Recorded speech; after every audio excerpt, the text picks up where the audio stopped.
Collinwood, in the year 1897, where an anguished gypsy's curse has turned Quentin Collins into a werewolf.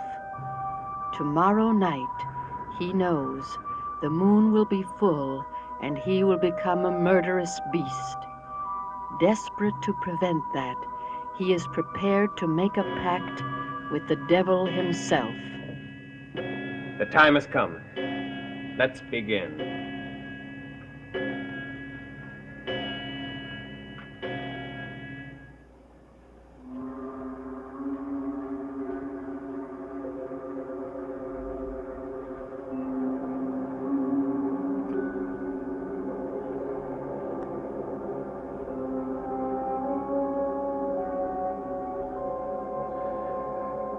Prince of Fire, hear my plea.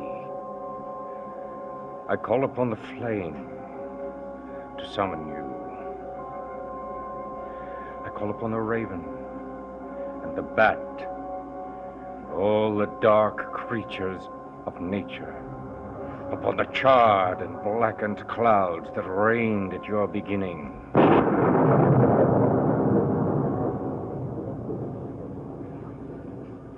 I summon you in the name of the 7 plagues, of thunder clouds that weep with nightshade. In the name of every spirit that still cries out to you and bends against the rasp of the wind. From the subterranean rivers of blood from which the demons have drunk. From the smoke of torment which rises forever. And ever I evoke you. Appear to us, Satan. Appear to us, Satan. Appear to us.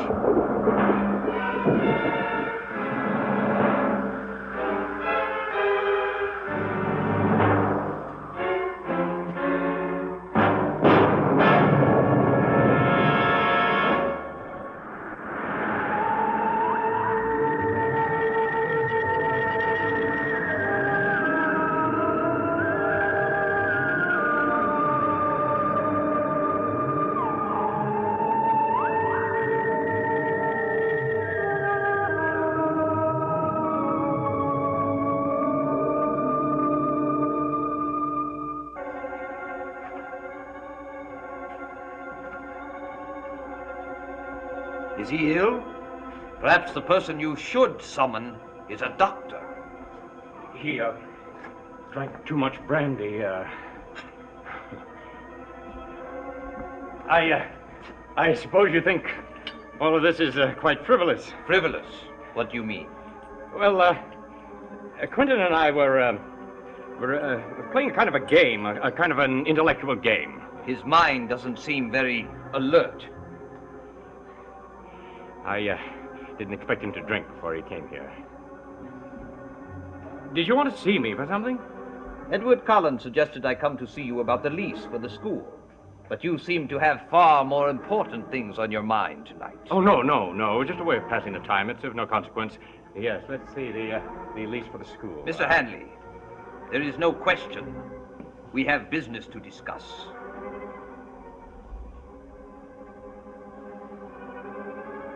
But this is not the time for it. You shall hear from me later.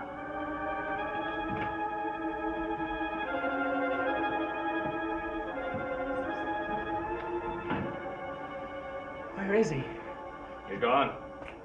The devil's gone? It wasn't the devil, you fool. It was the so-called Reverend Trask. Trask? Yes, walking in time to hear everything, to see all of this. He came here about the lease on the school. Your brother sent him. What are you doing? Isn't it obvious? Well, we haven't finished. We didn't make contact. Oh, yes, we're finished. We're quite finished. Evan, I still need him. Nothing happened. Too much happened. I always knew that the chance that I was taking Evan Hanley, the respectable lawyer, always knew that someday someone would find out and I'd be finished. You find all of this amusing? Oh, you should see yourself. The cool, calm, collected Evan Hanley reduced to a terrified little man, no bigger than the rest of us. You don't have a reputation to uphold. I do. He'll see your sister. No question. He will tell your sister.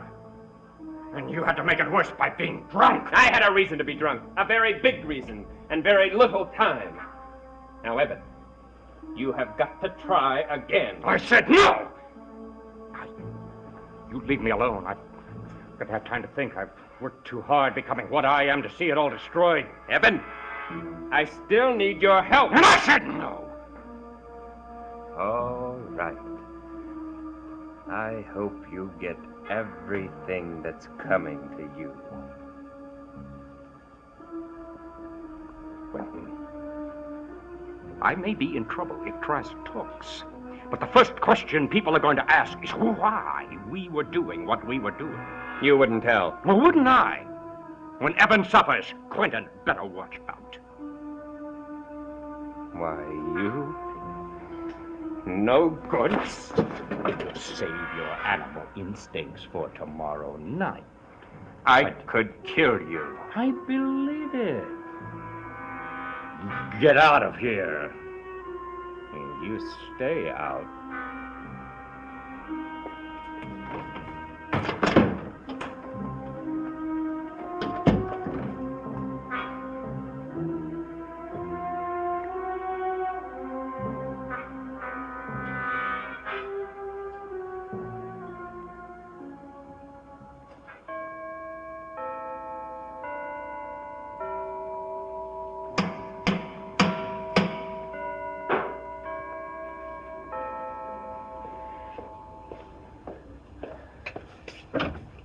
Mrs. Trask. Oh, I was just passing by. Is your sister at home? No, she's not. Oh, well, I made her some damson plum preserves. She had mentioned that she'd like some. Has she been gone long? Is she expected back soon? I have no idea. Oh, well, Mr. Collins, one more question, if I may. About my husband. What about your husband? Well, he said he was coming here When did he say that? late this afternoon. Oh. No, Mrs. Trask. I haven't seen him either. Oh, well, perhaps he and Judith left together. Or perhaps he met her in town? I don't think they're together at all. I did want Judith to have these preserves tonight, so that she could have them for her breakfast in the morning. How about a drink, Mrs. Trask? I don't drink. Are you always this devoted Devoted? to your husband? Willing to sit here patiently, plum preserves in hand, waiting for the moment when your husband and my sister come home together? You just said you didn't think they were together. I was presuming, Mrs. Trask, to put my opinion against yours. My sister admires your husband a great deal. We both admire her a great deal. Sure you won't have a brandy with me? I told you I do not drink. The Reverend Trask does not approve of drinking, particularly in women. Oh, isn't that strange? Dear Sister Judith nips away at the brandy quite frequently. And you yourself said that you both admire her tremendously. They always do drink. They go to the theater.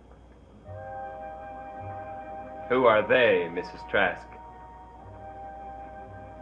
I don't think that I'll wait any longer. Tell your sister that I'm sorry I could not stay. And I hope that she enjoys the preserves. Can I give your husband a message when he brings my sister home? No, I will speak to him myself later.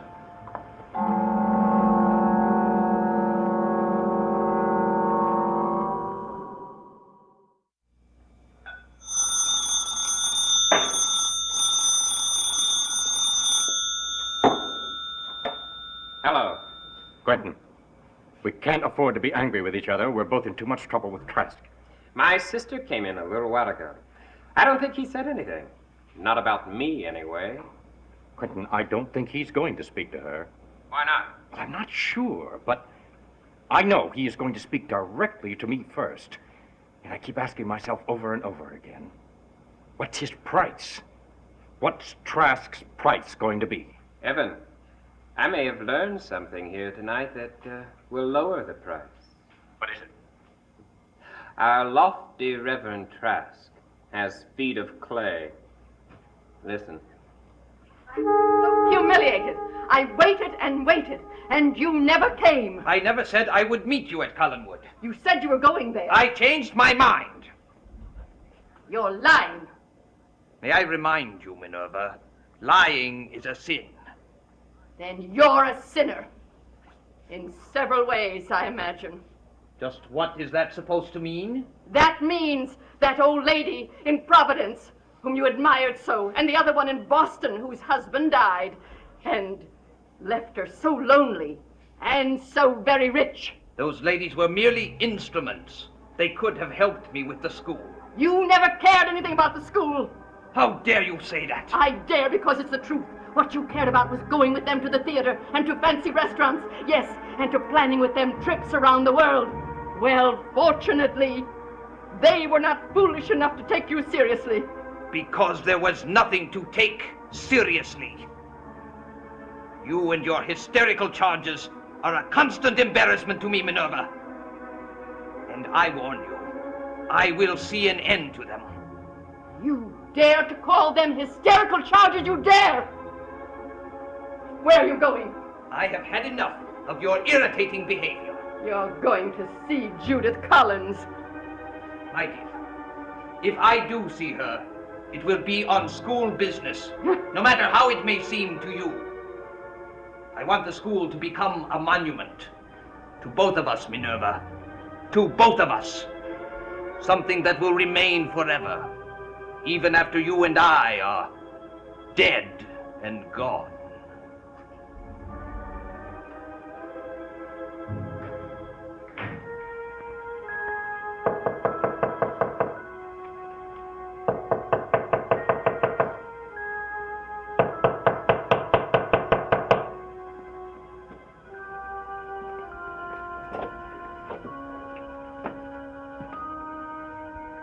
Reverend Trask.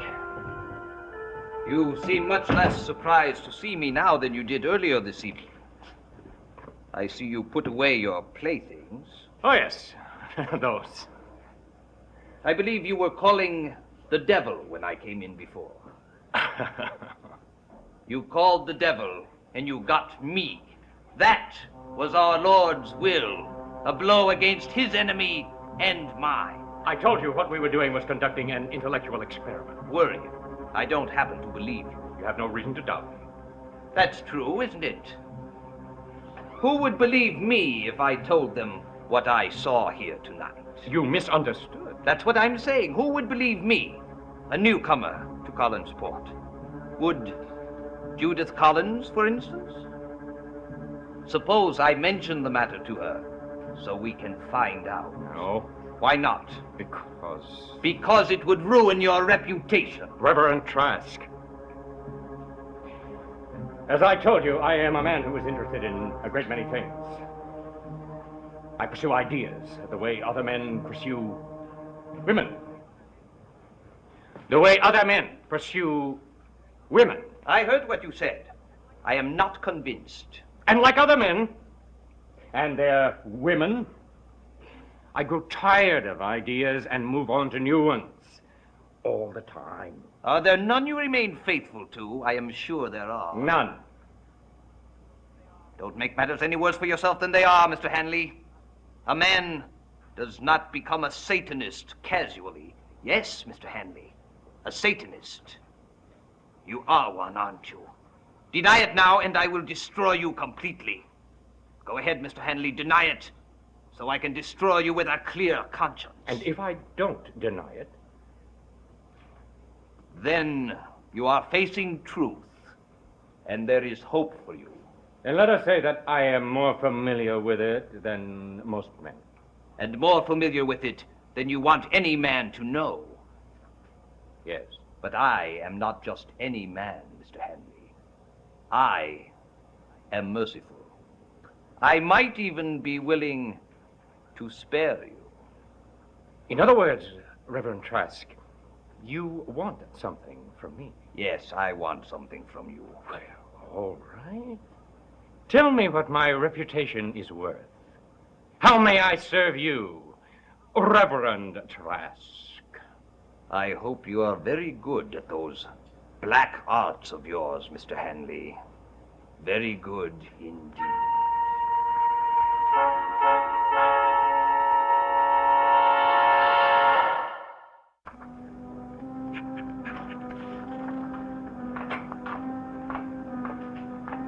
Haven't you finished grading these papers yet? Just about. What kind of grading is this? Look at those blots. 2 blots. Immediately take 10 points off. Oh, and look at that erasure. Obvious evidence of cheating. Throw that paper out. Suppose the student simply changed his mind. You're so foolishly trusting. Not everyone shares your suspicious nature, Minerva. Where were you? Seeing a lawyer about the lease. Now, would you kindly leave us alone?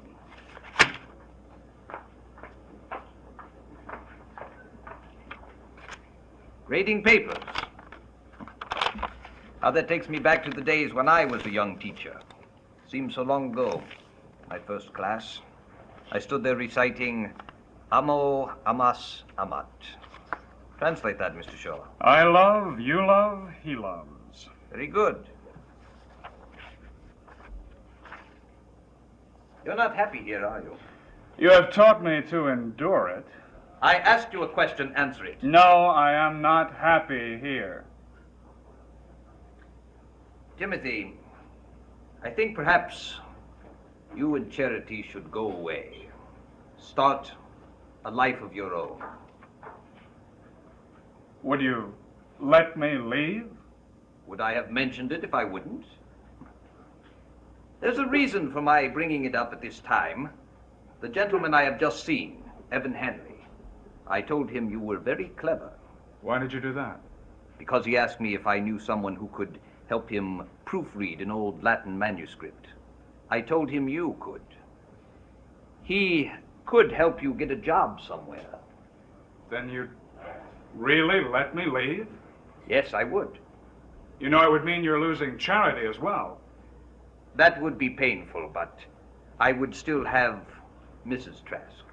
Reverend Trask, I must say there may have been times in the past when I misjudged you. But I have never misjudged you, Timothy. Forgive me if I sound too immodest or if I boast too much of my understanding, but I have never misjudged you for a moment.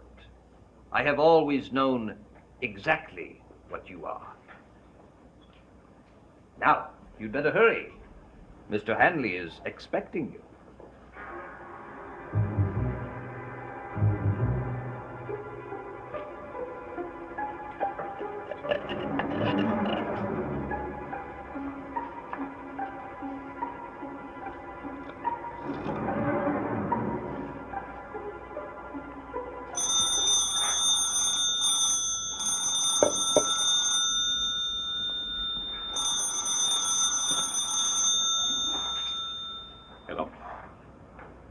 He's just left.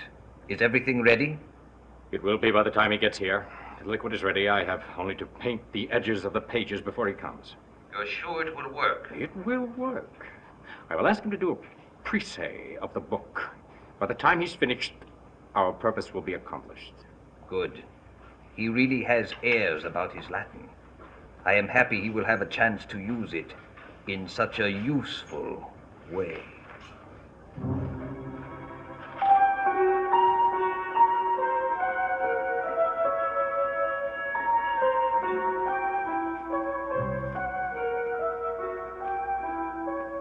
How far have you gotten, Tim? I'm about halfway through. Good.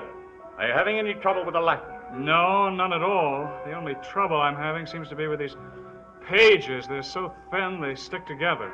Well, you seem to have overcome that very effectively. What is it you do, licking your finger and flipping the edge of the page? I've always been teased about that. No. I shouldn't tease you about that. In this case, it's exactly the right thing to do.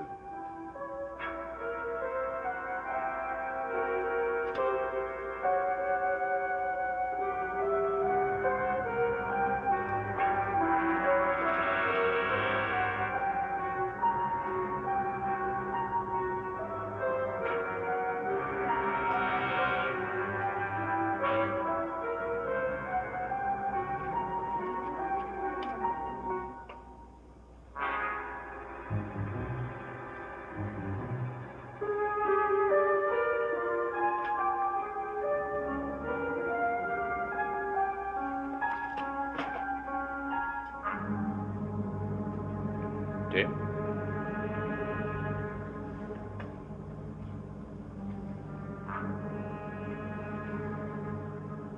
Who are you? I don't know. Good. Now listen very carefully to what I have to tell you. Are you listening? I am listening. Good. At the right time, and at a given signal, you are going to kill someone.